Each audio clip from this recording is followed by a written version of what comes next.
सावित्री 2 बेटों की माँ थी। उसे इस बात पर बड़ा घमंड था। वो मानती थी कि बेटे घर की शान होते हैं। ये ले सावित्री, मिठाई खा, मेरे यहाँ पोती पैदा हुई है। ये सुनते ही सावित्री मुंह बना के कहती है, अरे तू तो लुट गई, बर्बाद हो गई, तेरे यहाँ लड़की पैदा हो गई। अरे तू ऐसा क्यों कह रही है? मैं तो बहुत खुश हूँ। अरे जब तेरी पोती के पीछे तुझे खर्चे पर खर्चे करने पड़ेंगे ना, तब ये तेरी सारी खुशी गम में बदल जाएगी।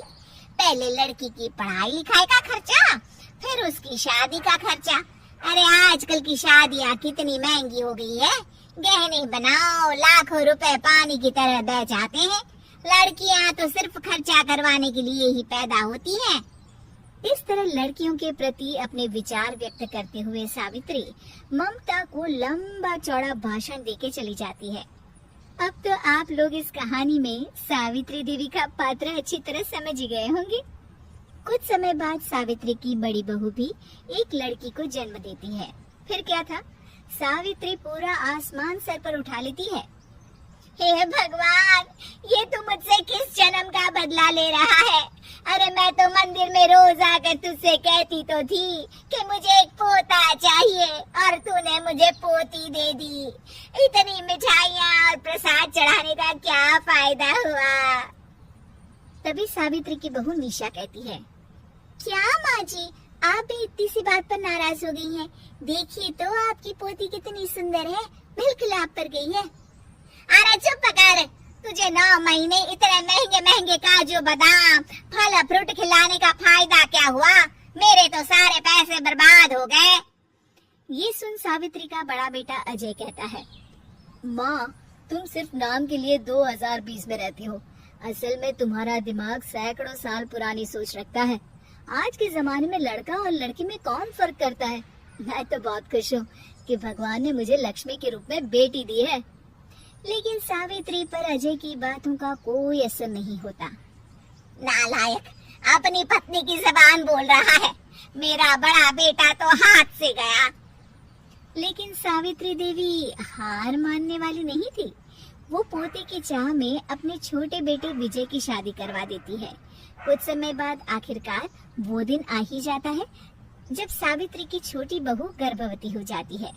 सावित्री इतनी खुश हो जाती है कि वो बच्चे के जन्म से पहले ही सारे मोहल्ले में ढिंढोरा पीटने लगती है। ये क्या सावित्री, तू तो पोते के जन्म से पहले ही मिठाई बांट रही है। पहले पोता पैदा तो होने दे, और फिर क्या पता अगर पोते की जगह पोती पैदा हो गई तो। ये सुन सावित्री चिढ़ जाती है। अरे अपनी काली ज़बान मत चला, मेरी मिठाई खा के मेरा ही बुरा सोच रही है। बड़ी आई, ला मेरी मिठाई वापस कर। देख लेना, इस बार मेरे यहाँ पोता पैदा होगा, पोता। लेकिन ठीक इसका उल्टा होता है। सावित्री की छोटी बहू भी एक लड़की को जन्म देती है। सावित्री फिर से रोना धोना शुरू कर देती है और अपनी छोटी बहू को कोसते हुए भला बुरा कहने लगती है। देखते ही देखते ये सावित्री की रोज की आदत हो जाती है।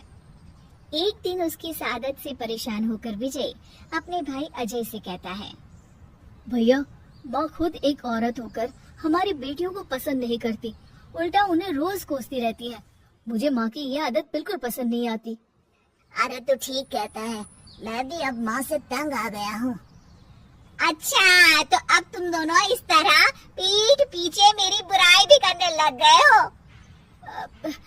नहीं माँ, हम चाहते हैं कि घर में शांति बनी रहे। हमें हमारी बेटियाँ बहुत प्यारी हैं। मैं नहीं चाहता कि वह तुम्हारे ताने सुन सुन कर बड़ी हो, और इसीलिए हम दोनों ये घर छोड़कर चले जाएंगे। हाँ माँ, मैं भैया की बात से सहमत हूँ। जब तुम इस घर में अकेली रहोगी तब तुम्हें अपनों की कीमत का एहसास होगा। अपने दोनों बेटों के मुंह से अपनी माँ के लिए इतने कठोर शब्द सुन सावित्री भावुक और रुआंसी होकर कहती है, क्या सच में तुम दोनों मुझे इस घर में अकेली छोड़कर चले जाओगे? हाँ माँ। हाँ माँ, अब पानी सर के ऊपर जा चुका है। मैं तुम दोनों के बिना नहीं रह सकती। अपनी सास के आंसू देख अजय और विजय की पत्नी अपने पतियों से लड़ पड़ती है।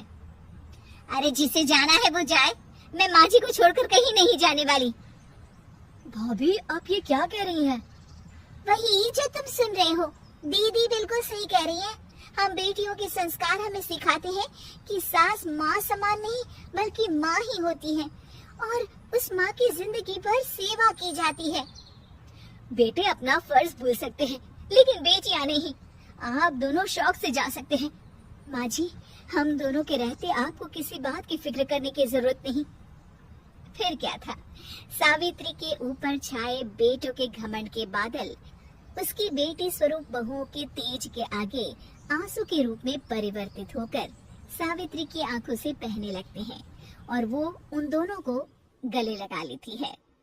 मैं जिंदगी भर बेटियों को खोजती रही, लेकिन आज तुम दोनों को देख मुझे समझ आ गया कि बड़े अभागे होते हैं वो लोग जिनके घर बेटी